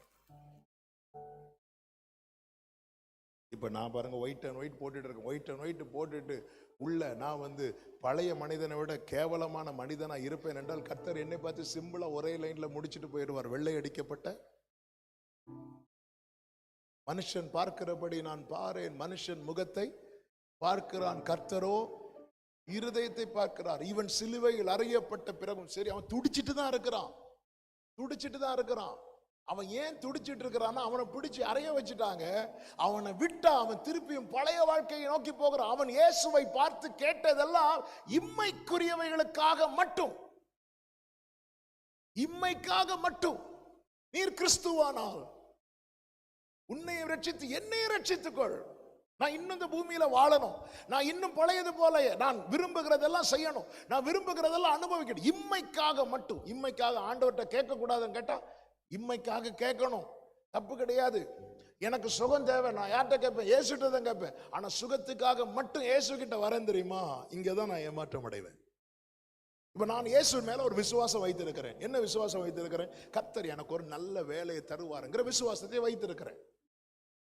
இந்த விசுவாசத்தை வைத்து எனக்கு என்ன கிடைக்கும்? வேலை கிடைக்கும். என்ன கிடைக்காது? பரலோகம் கிடைக்காது. நாளைக்கு ஆண்டவர் வரும்போது, ஆண்டவரே நான் உங்க மேல விசுவாசம் வச்சிருந்தேன் ஆண்டவர் அப்படி கேட்கும்போது ஆண்டவர் கேட்பார், என் மேல நீ என்ன விசுவாசம் வச்சிருந்த? எனக்கு நீர் வேலை தருவீர் என்கிற விசுவாசத்தை வைத்திருந்தேன். உனக்கு வேலை தந்தானா? ஆமா, கிளம்பு. நான் இயேசுவினிடத்தில் எதுக்கு வருகிறேன்? எதற்காக வருகிறேன்? இம்மைக்காக மட்டும் வருகிறேன்னா அது கிடைக்கும். எத்தனை பேர் இயேசுவின் இடத்துல வந்தார்கள், சுகம் பெற வந்தார்கள் அல்லவா? அவங்க எல்லாருடைய கால்களை இயேசு கழுவினாரா? ஆனா இயேசுவோடு இருக்கும்படி எல்லாவற்றையும் விட்டு வந்தார்களே, அவர்கள் அத்தனை பேருடைய கால்களையும் இயேசு கழுவி என்ன சொன்னார் தெரியுமா? நான் உன்னை கழுவாவிட்டால் என்னிடத்தில் உனக்கு பங்கு. பப்ளிக்கா என்ன சொல்லுவார்? வருத்தப்பட்டு பாரம் சுமக்கிறவர்களே, நான் உங்களுக்கு இளைப்பாறு தருவேன். குருடர்களுக்கு பார்வையை கொடுக்கிறார், செவிடர்களுக்கு கேட்க வைக்கிறார், முடவர்களை நடக்க பண்ணுகிறார், தரித்திரருக்கு சுவிசேஷம் எல்லாம் கொடுக்கிறார். ஆனா தம்மோடு இருக்கும்படி இம்மைக்காக அல்லாமல் நித்தியத்துக்காக எல்லாரும் இயேசுவை விட்டு கடினமான உபதேசம் என்று ஓடும் போது சீஷர்கள் நிக்கிறாங்க. இயேசு சீஷர்களை பார்த்து கேட்கிறார், நீங்களும் போய்விட மனதா இருக்கிறீர்களா? உடனே பேதுரு என்ன சொல்லுவார் தெரியுமா? யார்கிட்ட போவோம் ஆண்டவரே? நித்திய ஜீவ வசனங்கள் உம்மிடத்தில் அல்லவோ. ஆமே. நாம் எதற்காக கிறிஸ்துவை தேடுகிறோம்? எதற்காக சிலுவையில் அறையப்பட்டிருக்கிறோம்? ஏன் ஒருவன் கைவிடப்படுகிறான்? அவனுடைய போக்கஸ் ஒரே காரியம் தான், இங்க வாழணும், இங்க வாழணும். ஆமே. ஹல்லேலூயா. ஒவ்வொரு நாள் முடிய நம்முடைய ஆயுசுல ஒவ்வொரு நாள் குறைந்து கொண்டிருக்கிறது. நல்ல கவனமா கேளுங்க. பரலோக நிச்சயம் இல்லாதவனுக்கு மரணம் பயமாக இருந்து கொண்டே இருக்கும். பரலோக நிச்சயம் உள்ளவர்களுக்கு மரணம் என்பது வாழ்க்கையின் ஒரு பகுதியின் முடிவு, இன்னொரு பகுதியின் ஆரம்பம். பவுல் சொல்லுகிறார், மரணமே உன் கூரங்கே, பாதாளமே உன் ஏன் இவ்வளவு போல்டா இந்த ஸ்டேட்மெண்ட் அவரால் கொடுக்க முடியுதுன்னா அவர் வாழ்ந்தது. அவர் சொல்றார், காணப்படாதவைகளை நோக்கி இருக்கிற நமக்கு. எது காணப்படாதவைகள்? காணப்படுகிறவைகள் அநித்தியமானவைகள், காணப்படாதவைகளோ நித்தியமானவைகள். அவனும் இயேசுவின் இடத்துல கேட்கிறான். எதுக்கு கேட்கிறான்? எதுக்கு சிலுவையில் அறையப்பட்டிருக்கிறான்? நான் இயேசுவை தேடுவதற்கு பின்னாக இருக்கிற நோக்கம் என்ன? நான் இயேசுவை ஆராதிப்பதற்கு பின்னாடி இருக்கிற நோக்கம் என்ன? நான் இயேசுவை சேவிப்பதற்கு பின்னாடி இருக்கிற நோக்கம் என்ன? நான் இம்மைக்காக மட்டும் கிறிஸ்துவை தேடுகிறேன். இயேசு கிறிஸ்து 5 அப்பத்தை 5000க்கு அதிகமாக எடுத்து கொடுத்ததும் ஒருவரை ஒருவர் மிதிக்கத்தக்க கூட்டம் இருந்துச்சு. அவ்வளவு கூட்டம் இருந்துச்சு. ஆனா இயேசு, நான் தான் ஜீவ அப்பம் என்று தன்னை கொடுத்த போது வெறும் 12 சீஷர்கள் மட்டும்தான் சுத்தி இருக்கிறாங்க. இயேசு கிறிஸ்து அற்புதம் செய்த போது திரளான ஜனங்கள் அவரை பின்பற்றினார்கள். இயேசு கிறிஸ்து அக்கறைக்கு போவோம் வாருங்கள் என்று சொன்ன போது சீஷர்கள் மட்டும் அவரோடு கூட படகுல ஏறினாங்க. நமக்கு நிச்சயம் இருக்கணுங்க. கிறிஸ்தவ வாழ்க்கையில நித்தியத்தை குறித்த நிச்சயம் இல்லைன்னு வைங்களேன். நம்ம யோசித்து இருக்கிறோமா? அல்லேலூயா. என்னைக்காவது சிந்தித்து இருக்கிறோமா? பழைய பாடல்கள் எல்லாம் பரிசுத்தவான்கள் எழுதும் போது இந்த வருகைக்கு அடுத்த காரியத்தை அதில் எல்லாம் எப்படியாவது சேர்த்துருவாங்க. ஏன்னா அதை நீங்க மறக்கவே கூடாது. அது உங்க நினைவில் இருக்கணும். ஒரு சத்தியத்தை புரிந்து கொள்ளுங்கள். ஒன்று, நம்முடைய முடிவு அல்லது கர்த்தருடைய வருகை சமீபமாய் போய்கொண்டே இருக்கிறது. நமக்கு நிச்சயம் இருக்கணும். இங்கே நான் கண்ணை மூடினாலும் நான் விழிக்கும் போது உமது சாயலால் திருப்தியாவேன். சிலர் பாருங்க, ஒரு வேலைக்காக மட்டும் ஜெபம் பண்ண வருவாங்க. வேலை கிடைச்சதுக்கு அப்புறம் ஆளே காணாது. திருமணத்துக்காக மட்டும் வருவாங்க. நம்ம லைஃபே நம்ம பார்ப்போம். நம்ம கேட்ட காரியம் நமக்கு வாய்க்கப்பட்டதுக்கு அப்புறம் நம்முடைய ஜெபம் குறையுதா கூடுதா? சூப்பர் மார்க்கெட்டுக்கு போற மாதிரி தான் ஆண்டவர் சமூகத்தில் வரும். சிலுவையில் அறையப்பட்ட பிறகும் ஒருவனுடைய தேடல் இம்மைக்கானவைகளா இருந்த போது இயேசு அவன் வேதனைப்படுறான். சிலுவையில் அறையப்பட்ட அவன் ஜாலியா இருக்கல, அவன் துடிச்சிட்டு இருக்கிறான். அவன் துடித்து கொண்டிருந்தும் அவனையும் பார்த்து நீ என் கூட பரதீசில் இருப்பாய் என்று இயேசுவுக்கு சொல்ல முடியவில்லை. அவன் எங்கேயோ அறையப்பட்டா கூட பரவாயில்ல, இயேசுவின் பக்கத்தில் அறையப்பட்ட பிறகும் பரதீசி இழக்கிறான். இயேசுவோடு கூட பந்தியில் இருந்த பிறகும் யூதாசு அந்த மேன்மையை இழக்கிறான். நம்ம கூட தான் இருக்கிறோம், பக்கத்துல தான் இருக்கிறோம், சமீபமாக தான் இருக்கிறோம். ஆனாலும் நாம் அதை இழப்போம் என்றால் நாம் எந்த அளவுக்கு பரிதபிக்கப்பட்டவர்களாக இருப்போம் நிச்சயத்தோடு. அதனாலதான் பவுல் சொல்லுகிறார், ஒரு வார்த்தையை கேளுங்கள். பிலிப்பியருக்கு எழுதின நிருபம் 3வது அதிகாரம் அதனுடைய 10வது வசனத்தை வாசியுங்கள். 3:10. இப்படி நான் அவரையும் அவருடைய உயிர்த்தெழுதலின் வல்லமையும் அவருடைய பாடுகளின் ஐக்கியத்தையும் அறிந்திருக்கிறதற்கும் அவருடைய மரணத்துக்கு ஒப்பான மரணத்துக்குள்ளாகி அதுதான் சிலுவையில் அறையப்பட்ட வாழ்க்கை. அப்படி உள்ளாகி எப்படியாயினும், இந்த வேர்டை நல்லா கவனிக்கணும், எல்லாரும் கவனிக்கணும். எப்படியாயினும் நான் மரித்தோரிலிருந்து உயிரோடு எழுந்திருப்பதற்கு தகுதியாகும் படிக்கும். இந்த பவுல் யாருங்க? 14 நிருபத்தை எழுதின நபர், பெரிய பெரிய சபைகளை ஸ்தாபித்தவர், அநேகரை கிறிஸ்துவுக்கு நேராய் நடத்துகிறவர், எல்லா அப்போஸ்தலர்களை விட அதிகமாய் பிரயாசப்பட்டவர். இதையெல்லாம் பரலோகத்துக்கு போவதற்கு தகுதியானவைகளா பவுல் வைக்கவே இல்லை. பவுல் கிறிஸ்துவின் நிமித்தம் ஜெயில இருந்து இந்த நிருபம் எழுதுறார். அப்படி எழுதும் போது அவர் எப்படி எழுதுறார் பாருங்க, எப்படியாவது பரலோகத்துக்கு போக தகுதியாகும், எப்படியாவது நான் தகுதி அடைஞ்சிடணும். என்ன ஒரு ஏக்கம்! பவுல், ஆண்டவரே நான் 14 நிருபம் எழுதியிருக்கேன் அப்படிலாம் சொல்லிட்டு பரலோகத்துக்கு போக முடியாது. ஆண்டவர் நான் சர்ச்சு கட்டி கொடுத்துருக்கிறேன், சர்ச்சில் நான் தான் நிறைய காணிக்க கொடுக்கிறேன், சர்ச்சில் நான் இதெல்லாம் சொல்லி பரலோகத்துக்கு போக முடியாது. அப்போஸ்தலனாகிய பவுல் சொல் எப்படியாவது அந்த உயிரோடு எழுந்திருப்பதற்கு தகுதியாகும்படிக்கு, எப்படியாவது எனக்கு அந்த தகுதி வேணும். எப்படியாவது. எவ்வளவு நடுக்கத்தோடு, எவ்வளவு கவனத்தோடு பரிசுத்தவான்கள் தங்கள் ஓட்டத்தை ஓடி முடித்திருக்கிறார்கள். எப்படியாவது நான் மரித்தோரிலிருந்து உயிரோடு எழுந்திருப்பதற்கு தகுதியாகும்படிக்கு எப்படியாவது.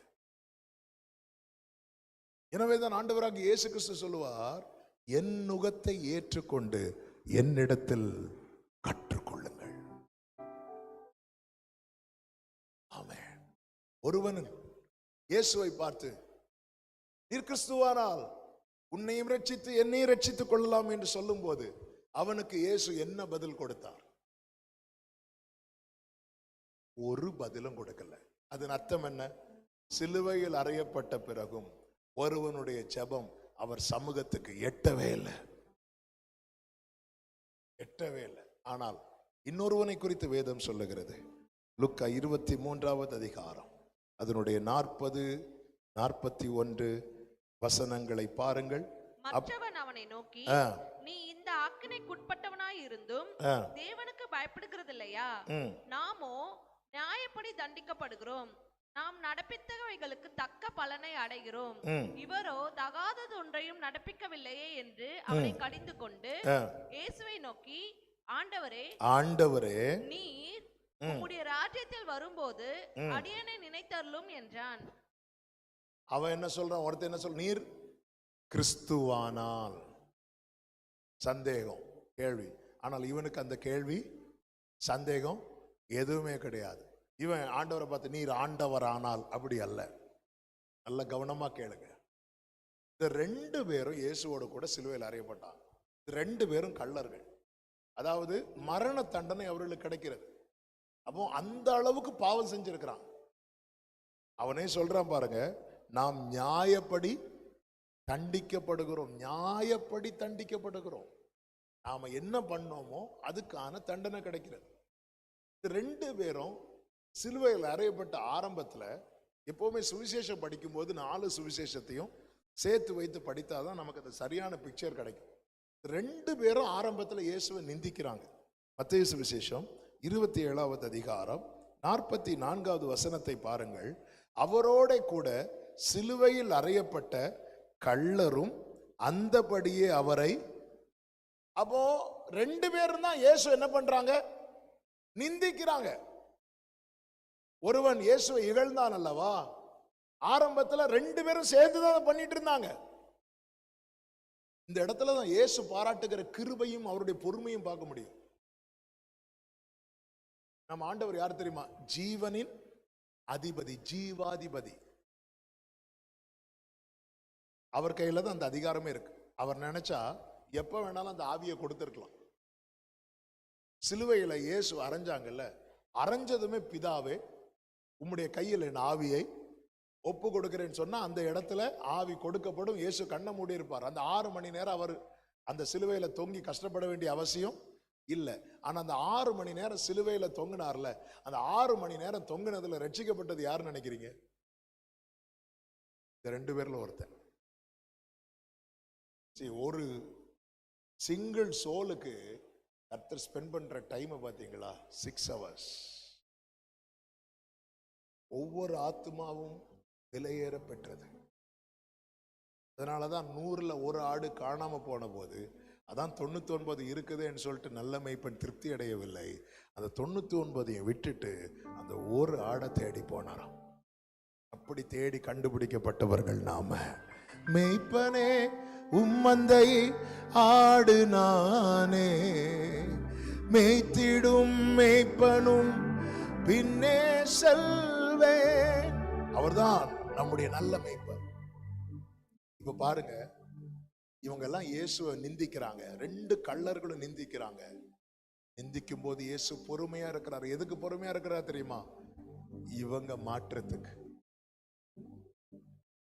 பவுல் ட்ராக் மாதிரி ஓடும் போதெல்லாம் கர்த்தர் பொறுமையா இருந்தார். எதுக்கு தெரியுமா? பவுல் மாறுவான், பவுல் மாறுவான், நாளைக்கு திருந்துவான், நாளைக்கு திருந்துவான். அவ்வளவு வேதனையை சகித்து கொண்டு சிலுவையில், அதுவும் மற்றவர்களுக்கு சாட்டை அடி கிடையாது. சாட்டை அடி அவங்களுக்கு கிடையாது, அவங்களுக்கு ஆணி அடி மட்டும்தான் உண்டு.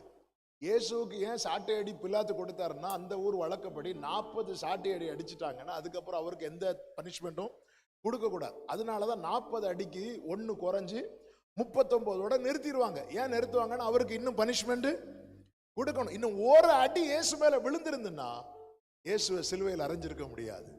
இன்னும் ஒரு அடி இயேசு மேல விழுந்திருந்தா நமக்கு மீட்பு கிடைக்காம போயிருந்திருக்கும். இயேசுவை சாட்டையாலேயே அடிச்சு அதுக்கப்புறம் சிலுவை அவ்வளவு வேதனையில துடிச்சிட்டு இருக்கிறார். நம்ம கிட்ட இப்படி ஒரு ஆப்ஷன் இருக்கு. இப்பாருப்பா, நீ எப்போ சொல்றியோ அப்ப நான் உனக்கு எடுத்துக்கிறேன். அப்படி ஒரு ஆப்ஷன் ஆண்டவர் தந்தார்னா சொல்லுவோமா? முதல்ல அது ரெண்டாவது. ஆனா நமக்கு ஒரு பெரிய வேதனை பாதையை நடக்கிறோம் அப்படின்னு தெரிஞ்சாலே, ஆண்டவரை தயவு செய்து என்ன, சிலர் பார்த்துருக்கீங்களா, அடுத்த நாள் எக்ஸாம் ரிசல்ட் வரும், முந்தின நாள் இருந்து பாடிட்டு இருப்பாங்க, எப்போ வருவீர். எதுக்கு இவன் வருகையை பத்தி இப்படி பாடிட்டு இருக்கான்? நாளைக்கு எக்ஸாமுக்கு ரிசல்ட் வருது. ஜீசஸ் பாருங்க வெயிட் பண்ணிட்டு இருக்கிறார். எதுக்கு வெயிட் பண்றார் தெரியுமா? என் பிள்ளை திருந்துவான், மாறுவான். வெயிட் பண்றார். 6 hours வெயிட் பண்றார். இப்படிதாங்க அவர் நமக்காய் காத்திருந்தார். இப்படிதான் காத்திருந்தார். நீர் அக்கிரமத்தை கவனித்து இருப்பீர் என்றால் நம்ம பாடணுமே உம் அழகான கண்கள் என்று. இந்த பாட்டை நான் சோதமுல போய் பாடினா என்ன விடுவாங்கன்னு நினைக்கிறீங்க? அவங்க பார்த்ததெல்லாம் அக்கினி கண்ணு. அவர் பார்த்தார், சோதமை பார்த்ததும் சோதமெல்லாம் எரிந்து சாம்பலாகுது. இப்படி நம்மளை பார்க்க எவ்வளவு நேரங்க ஆகும்? வெயிட் பண்ணார். என் பிள்ளை மாறுவான், என் பிள்ளை திருந்துவான். 2 பேரும் இகழ்ந்து கொண்டே இருக்கிறார்கள், வெயிட் பண்ணிட்டே இருக்கிறார். இந்த கல்வாரி சிநேகத்தின் விசேஷம் என்ன தெரியுமாங்க? ஆமா, இயேசு மரித்த போது என்னெல்லாம் உண்டாச்சு? தேவாலயத்தின் திரைச்சீலை கிழிக்கப்பட்டது, பூமி எதிர்ச்சி உண்டாகி பாறைகள் எல்லாம் விளந்துச்சு. பாறைகள். இதுதான் கல்வாரியின் விசேஷம். எந்த கல் நெஞ்சையும் இந்த கல்வாரி உடைக்கும். கல்வாரி சிநேகம் கரை தேடும் என்னை கல்மனம் மாற்றி கரைந்தோட. இதுதான் சத்தியம். நீங்க சிலுவை அண்டை கொஞ்ச நேரம் நின்னாலே, நீங்க உண்மையா நீங்க கிரைஸ்ட, சிலுவையில் அறையப்பட்ட கிறிஸ்துவை மெடிடேட் பண்ணுவீங்கன்னா உங்க கடினமான இருதயம் லகுவாய் மாறும். உண்மையா நீங்க மெடிடேட். இப்போ 2 பேரும் இகழ்றாங்க. நான் அந்த காட்சியை உங்க கண்ணுக்கு முன்னாடி கொண்டு வர விரும்புறேன். 2 பேரும் இகழும் போது இயேசுவை பார்த்தா பிதா கிட்ட பேசிட்டே இருக்கிறார். பிதாவே இவர்களுக்கு மன்னியும். பிதாவே. கொஞ்ச நேரத்துல ஒருவன் இடம் கொடுக்கிறான், இயேசுவுக்கு இடம் கொடுக்கிறான். தேவ பிரசன்னத்துல வந்து இருதயத்தை கடினப்படுத்தி கொண்டு இருக்க கூடாது, விட்டு கொடுக்கணும். நீங்க கொஞ்சம் விட்டு கொடுத்துட்டீங்கன்னு வைங்களேன், அதுக்கப்புறம் அவர் பார்த்துப்பார். கொஞ்சம் விட்டு கொடுத்துட்டீங்கன்னா போதும். இளைய குமாரன் தகப்பனிடத்தில் வர ஒரு ஸ்டெப் எடுத்து வச்சான், அதுக்கப்புறம் அப்பா பார்த்துக்கிட்டார். அவ்வளவுதான். அவர் ஓடி வரார், கழுத்தை கட்டி அணைக்கிறார், முத்தமிட்டு அடுத்து என்ன, அதுக்கப்புறம் அவர் பார்த்துப்பார். நீங்க கொஞ்சம் விட்டு கொடுத்துட்டீங்கன்னா, ஒருவனோ விட்டு கொடுக்காம இருதயத்தை பிடிச்சு வச்சுட்டே இருக்கிறான். என்ன வந்தாலும் நான் மாற மாட்டேன், என்ன வந்தாலும் மாற மாட்டேன். ஆமே. பேதுரு படகுல இயேசு ஏறி உட்கார்ந்திருந்து எப்படி உட்கார்ந்திருந்தார்? பேதுருவை கேட்டுக்கொண்டு உட்கார்ந்திருந்தார். பேதுரு மட்டும் நோ சொல்லியிருந்தா போயிருக்க மாட்டான். இயேசு நினைச்சா எங்கேயும் போவாருங்க. ஆனா நம்ம வாழ்க்கையில வரணும்னா நாம இடம் கொடுத்த மட்டும்தான் வருவார். எனவேதான் இதோ வாசற்படியில் நின்று நான் கதவை தட்டுகிறேன். அவர் கையில மரணத்தின் திறவுகோல் இருக்கு, பாதாளத்தின் திறவுகோல் இருக்கு. ஆனா நம்முடைய இருதயத்தின் திறவுகோல் மட்டும் கிடையாது. அது நாம ஓபன் பண்ணா மட்டும்தான் வருவார். சகை வீட்டுல போய் உக்காந்து இருந்து 2 பேர் அனுப்பி அந்த மரத்துல இருக்கிறான் பாரு, அவனை கூட்டிட்டு வா அப்படியே சொன்னார். இல்ல சகைவே நீ இறங்கி வா, நான் வீட்டுல வந்து தங்கணும். சகை இல்ல முடியாதுன்னு சொன்னா இயேசு போயிருப்பான். எத்தனை இடத்துல இயேசுவை ஏற்றுக்கொள்ளல தெரியுமா? கெதரேனே நாட்டுல இயேசுவை ஏற்றுக்கொள்ள, இயேசு திரும்பி போயிட்டான். அக்செப்ட் பண்ணாம ஜீசஸ் வரவே மாட்டான். இதான் இயேசுவின் விசேஷம். ஏற்றுக்கொள்ளாம வரவே மாட்டான், கூப்பிடாம இயேசு வரவே மாட்டான். அதனால என்னை நோக்கி கூப்பிடு, கேளுங்கள், தேடுங்கள், தட்டுங்கள். இந்த அனுபவம் நமக்கு ஜீசஸோடு எப்பவுமே இருந்துட்டே இருக்கணும். ஹல்லேலூயா. 2 பேரும் நிந்திக்கிறாங்க. ஒருவனுக்குள்ளே உணர்வு, அந்த உணர்வு அவனை எப்படி பார்க்க வைக்கிறது தெரியுமா? நல்ல கவனிங்க. அவர் யார் என்கிற அறிவு வரும்போது நாம் யார் என்கிற உணர்வு உண்டாகும். அதை தான் அவன் சொல்லுங்க, நாம் நியாயப்படி தண்டிக்கப்படுகிறோம், அவரோ உணர்வுள்ளவனானா. உணர்வுள்ளவனானா, உணர்வுள்ளவன். ஆமென். எசாயா 27வது அதிகாரம்.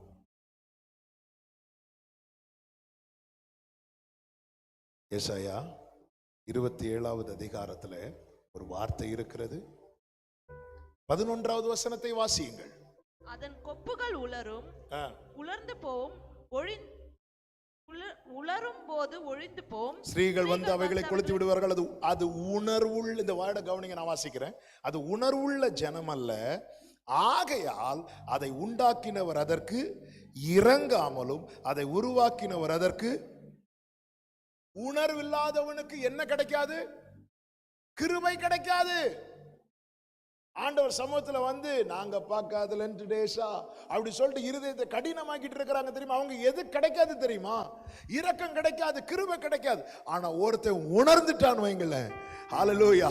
எப்ராஹிம் சொல்றான், ஐயோ நான் தப்பு பண்ணிட்டேனேன்னு சொல்லி தன் விலாவில் அடித்து கொண்டிருக்கிறதை நான் நிச்சயமாய் கேட்டேன்னு சொல்லிட்டு கர்த்தர் சொல்லுகிறார், எப்ராஹிம் எனக்கு அருமையான குமாரன் அல்லவோ, அவன் எனக்கு. நான் பண்ண தப்புக்கு, நான் பண்ண தப்பு, நீங்க தப்பு பண்ணலப்பா. இதுதாங்க இந்த வியூ, இந்த பார்வை நமக்குள்ளே உண்டாகும் போது தேவ இரக்கம் கிடைக்கும். இஸ்ரவேல் ஜனங்கள் தப்பு பண்ணுவாங்க, என்னன்னா மண்ணாவை வெறுக்க ஆரம்பிச்சிருவாங்க. இந்த அற்பமான உணவு எங்களுக்கு என்னத்துக்கு அப்படின்னு கேட்பாங்க. உடனே கொள்ளிவாய் சர்ப்பத்தை அனுப்புவாங்க. அனுப்புனதை அது போய் எல்லாரையும் கொத்தி எல்லாரும் செத்துட்டு இருக்கும் போது எல்லாரும் கத்துவாங்க. உடனே மோசே ஆண்டவர் நோக்கி கூப்பிடும் போது ஆண்டவர் சொல்வார், ஒரு வெண்கல சர்ப்பத்தை உயர்த்தி வை, அதை நோக்கி பார்க்கிற எவனும் பிழைப்பான். ஒரு வெண்கல சர்ப்பம் செய்யப்பட்டு உயர்த்தப்படுகிறது. எல்லாரும் நோக்கி பார்க்கிறான். எல்லாரும் நோக்கி பார்க்கும்போது அவன் பிழைக்கிறான். எப்படி பிழைக்கிறான்? இந்த சர்ப்பம் உயர்த்தப்பட காரணம் என்ன? நான் பண்ண தப்பு. நான் தப்பு பண்ணலன்னா இது வந்திருக்காது. நான் தப்பு பண்ணலன்னா இது வந்திருக்காது. இந்த உணர்வு ஒருத்தனுக்கு ஜீவனை கொடுக்குது. இயேசு சிலுவையில் அறையப்பட காரணம் என்ன? நாம பண்ண தப்பு. நாம தப்பு பண்ணலன்னா. அதனாலதான் மோசையினால் வனாந்திரத்திலே சர்ப்பம் உயர்த்தப்பட்டது போல மனுஷகுமாரனும் உயர்த்தப்பட வேண்டும் என்று யோவான் 3 சொல்லப்படும். நான் தப்பு, இந்த பார்வை. அதனாலதான் அவன் பார்வை பாருங்க, நான் தப்பு பண்ணேன், அவர் தப்பு பண்ணல. நாம நியாயப்படி தண்டிக்கப்படுகிறோம், அவரோ. இந்த உணர்வு உனக்கு கிருபையை கொடுக்கும். ஆண்டவர் என்ன சொல்லுவார் தெரியுமா? எவன் மேல் இரக்கம் வைக்க சித்தமா இருப்பேனோ அவன் மேல். 2 பேர் இருக்கிறாங்க. கர்த்தர் யார் மேல் இரக்கம் வைக்க சித்தமா இருந்தார் தெரியுமா?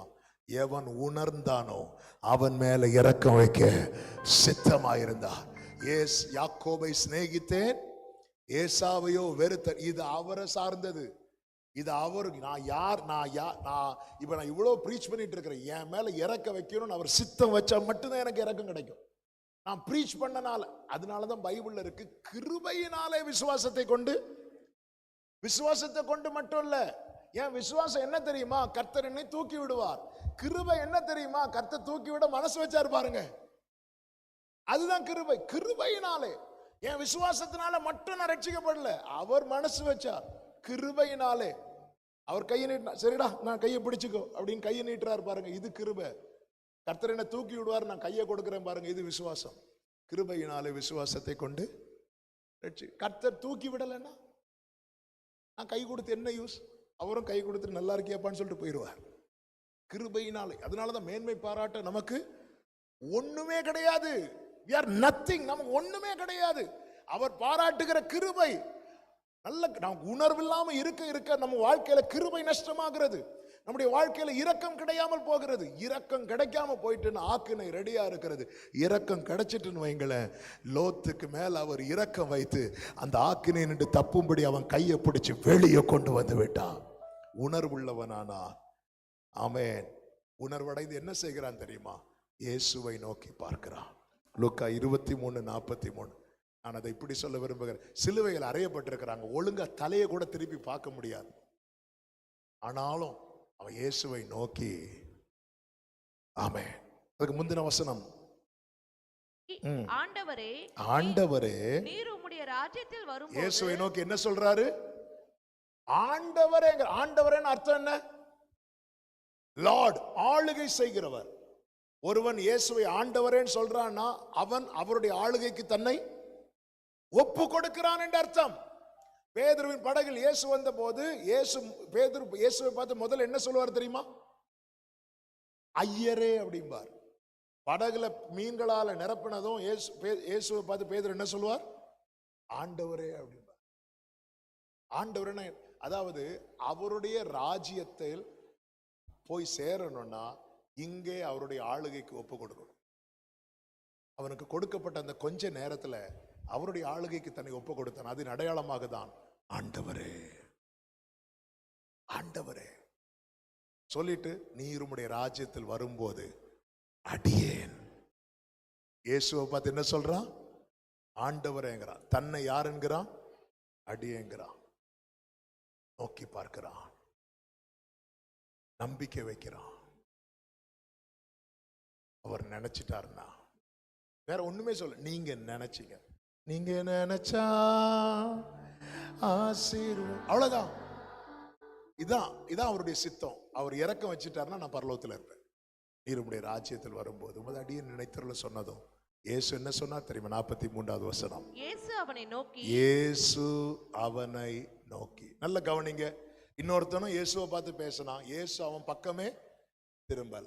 ஆனா இங்கே ஒருவன் இயேசுவை பார்த்து பேசினதும் வேதம் சொல்லுகிறது, இயேசு அவனை. நம்முடைய ஜெபம் இயேசுவை கவரட்டும். நம்முடைய அர்ப்பணிப்பு இயேசுவை கவரட்டும். ஏன்னா அவன் இப்ப எதை விரும்புறான் தெரியுமா? நித்தியத்தை. இயேசு அவனை நோக்கி, இன்றைக்கு நீ என்னுடனே கூட பரதேசில் இருப்பாய் என்று மெய்யாகவே உனக்கு சொல்லுகிறேன். பிரியமான கர்த்தருடைய பிள்ளைகளே, நாம் எந்த சிலுவையில் அறையப்பட்டிருக்கிறோம்? நம்முடைய நிலை என்ன? ஜெபிக்க போகிறோம். 2 பேர் சிலுவையில் அறையப்பட்டாங்க. ஒருத்தனை இயேசு மைண்டே பண்ணல, இன்னொருத்தனை இயேசு திரும்பி பார்க்கிறார். ஆமே. Fix your eyes on Jesus. கைவிடவே மாட்டார். எழுந்திருக்கலாமா?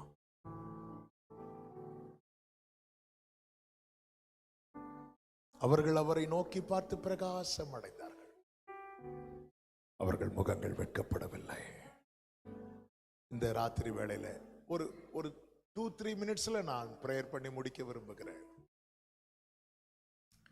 நான் கைவிடப்பட விரும்பலப்பா, என்னை உணர்வுள்ளவனாக்கும் என்கிற அர்ப்பணிப்போடு அப்படி கேட்க விரும்புறவங்க மட்டும் உங்க வலது கரத்தை உயர்த்தி உங்க இடது கரத்தை இருதயத்தில் வைத்து கண்களை மூடி ஒரு 2 நிமிஷம் ஜெபம் பண்ணுங்க.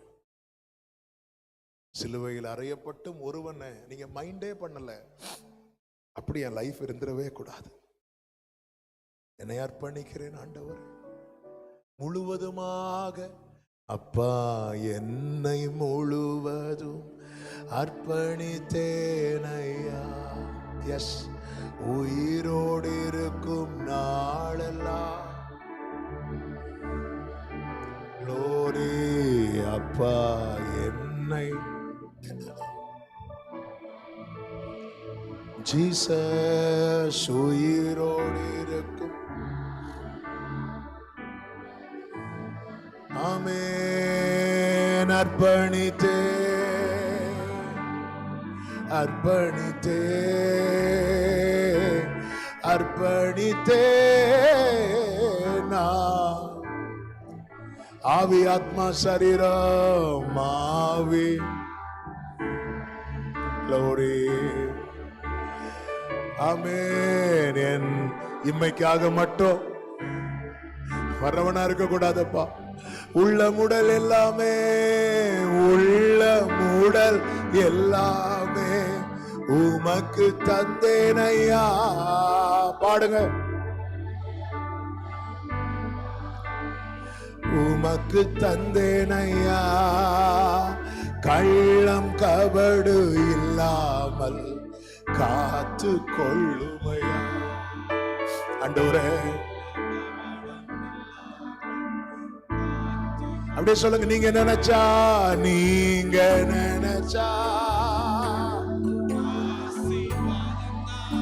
ஓ